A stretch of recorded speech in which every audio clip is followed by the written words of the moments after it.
व्यासपीठाय උපත් කතාවේ 4 වෙනි පරිච්ඡේදයේ මනුෂ්‍ය තමාගේ 5 වෙනි පදයේ කියන මනුෂ්‍ය තමාගේ භාර්යාව වූයේ වැඳින්නේ ගර්භණීය කායින් වදා ස්වාමීන් වහන්සේගේ මනුෂ්‍යයෙකු ලබාගත්තේ මේ කීවාය.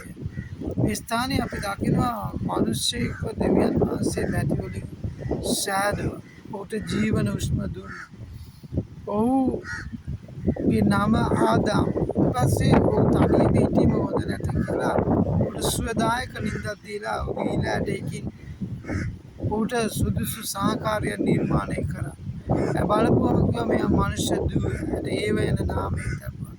නමුත් දෙවියන් වහන්සේ ඔවුන්ට අවශ්‍ය කරන සියලුම දේ ඒ උයනේ නිර්මාණය කරලා දුන්නා. ඒ උයනේ නිර්මාණය කරලා දුන්නායින් පසුව ඔවුන් හැම දෙයක්ම දැක්කා. සතුටුන නම දෙවන සිටුවා මේ උයනේ ආපත නපුර කියන එකයි ගෙඩි කන්න එපායි කියලා.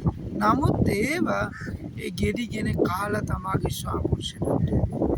මෙවැනි සහෝදරනේ ඒ වෙලාවේ මේ ලෝකෙට පාපයන් දෙවියන් වහන්සේගේ වචනයෙන් වුන් ඉවත්ව සිටීම, දේ වචනයට පිටපෑම, දේ වචනේ කියනා ආඥාවලින් ඉවත්ව ගිය වෙනසේ කන්නේ පාකෙපදේ උන් කෑවා. ඒ නිසා ඔවුන්ගේ ජීවිතේ ඔවුන්ට වේසීම මාංශ වෙලා ජීවත් වෙන්න සිද්ධ වුණා. නමුත් ඉන්පසු උන් තනියම නෝනවුන් දෙන්න එකතු වුණා. පස්සේ දරුවෙක් හැදුණා. ඔහුගේ නම තමයි කායින්. බලන්න දෙවියන් වහන්සේ ඔවුන්ගේ ජීවිතේ තව මිනිසෙක්ව නිර්මාණය කරලා දෙනවා. කියන පිරිමි එක්කෙනෙක්ව නිර්මාණය කරලා දෙනවා. පළවෙනි දරුවා මේ ලෝකෙට. එවැනි සහෝදරයනි මනුෂ්‍යයා පාපයට වැටුණත් මනුෂ්‍යයා දෙවියන් වහන්සේගෙන් ඈත්ව සිටියත් දෙවියන් වහන්සේගෙන් දුරත්ව සිටියත් නමුත් දෙවියන් වහන්සේගේ වචනයට දෙවියන් වහන්සේ කීකරු වෙනවා. ඒ තමයි උන්වලා මේ පොළවේ පූර්ණ වෙන්න කිව්වේ. පොළවේ යටත් කරන්න කිව්වේ. මනුෂ්‍යයන්ගෙන් පුරවන්න කිව්වේ. උන්ට කරන්න උන උපතිකේ 27 කියන උඹලා සඵලවත්ව පොළව පූර්ණ කරන්න. පොළව අධිපතිකම් කරන්න. එම්නි සහෝදරයනි මේ වගේ තමයි අපේ ජීවිතේ අපිට අධිපතිකම් කරන්න දෙවියන් වහන්සේ දීලා තියෙනවා. අපිට බලය දීලා තිබෙනවා. නමුත් සමහරක් වෙලාවට මේ අධිපතිකම් කරන්න මිනිසුන්ට බැරුව තිබෙනවා. බලයෙන් කිට්ටු වෙන්න බැරුව තිබෙනවා. ඊට මේ පණිවිඩය ආන ඔබ අධිපතිකම් කරොත් මේ පොළොව ඔබට පූර්ණ කරන්න පුළුවන්. පොළොව ඔබට අයිති කරන්න පුළුවන්. පොළොවේ තිබෙන සඵලත්වය, මේ මහමුදේ තිබෙනා වූ ආශ්චර්ය, මේ මහමුදේ තිබෙනා වූ ඒ මහා විශාල ජලකඳක් මොහොත ඒක පාලනය කරන්නේ මිනිසයා. පොළොවේ ගස්වල ඒ වගේම සතුන් ඔක්කොටම අධිපතියෙක් කෙනෙක් තමයි මිනිසයා. දෙවනසේ දීලා තියෙන මේ අධිපතිකම අපේ ජීවිතයේ තිබුණොත් අපි අනිවාර්යෙන් ජය ගන්නවා. ඒ නිසා අපි හැම වෙලාවෙම අපේ නිවසේ, අපේ ජීවිතයේ, අපේ ව්‍යාපාරේ අපි අධිපතිකම් කරගන්න, අපි යටත් කරගන්න, අපි ඒවා සොයලා බලන්න, අපි ඒවට ඉඩ දෙන්න. දෙනකොට දෙවියන් වහන්සේ ඔබවත් මේ පවුලේ අයව සුරක්ෂිත කරනවා. ඔබ පාලින් නෙවෙයි දෙවියන් වහන්සේ ඉහළින් ගෙනියන වහන්සේ මිනිසෙකුට ඒ දරු සෙනෙහස, උන්ට පියෙක්ගේ සෙනෙහස, උන්ට මවගේ සෙනෙහස දැනෙන්න පළවෙනි මනුෂ්‍යයා දුන්නා. උතම කායි.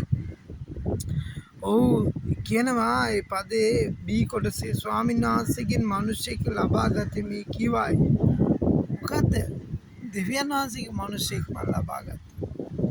අපි වැරදුනත් දෙවියන් වහන්සේ අපිට ඒ දුන්න දේ අයින් කරලා නැහැ. ඒ දේ උන්වහන්සේ අපිට දෙනවා. නිතිපතා දෙනවා. විශ්වාස කරන්න. අපි යාඥාවක් කරමු. ස්වාමීනි මේ පණිවිඩය අසන හැම කෙනෙකුගේ ජීවිතේ බොහෝ කනස්සල්ලි, බොහෝ දුක, බොහෝ පීඩා, බොහෝ කරදර, බොහෝ අමාරුකම්, බොහෝ හිඟකම් උන් කුමක්ද කරන්න කියලා දන්නේ නැති ඉන්නව ඇති. මේ පණිවිඩය අහන උගේ ජීවිත ඔබ වෙනස් කරන්න. මේ පණිවිඩය අහලා ස්වාමීනි එදා ආදාම් ඒවා දෙවිඳුන්ට අකීකරු වීම නිසා මේ ලෝකේ බොහෝ මිනිස්සු දෙවියන්සේට අකීකරු වෙලා ඉන්නවා. ස්වාමීනි අකීකරු වෙච්ච මිනිස්සු බව අකීකරු දෙන්නේ ඔබ සඵලත් කරන්න. ඔබේ ජීවිතේ පුදුමාකාර ආශ්චර්යමත් දේවල් කරන්න. ඒ දවසේ මේ පණිවිඩය ආන මිනිස්සුන් ගැන යාඥා කරන ලෝකෙ ස්වාමීනි මිනිස්සු ඔබ ස්පර්ශ කරන්න. ජීවිත ස්පර්ශ කරන්න. උන් කරන සියල්ල සඵලවත් කරන්න. ඔබේ භෞතිකව ඒ වගේම ශාරීරිකව ආත්මිකව ඔබ සඵලවත් කරන්න. සියල්ලේදී ඔබ මඟ යේසුස් ක්‍රිස්තුස් වහන්සේගේ නාමයෙන් යාඥා කරනවා. සමත ජයසිංහ ඔබට යාඥා ඉල්ලීම් අවශ්‍ය නම් අපිට කතා කරන්න කැමති නම් ඔබට නම්බරයක් කියන 077 නම්බරයට ඔබ ගන්න ඔබට යාඥා කරනවා 24 ඔබ උදෙසා අපි මැදිහත් කරනවා. ජෙසුස් පිටයි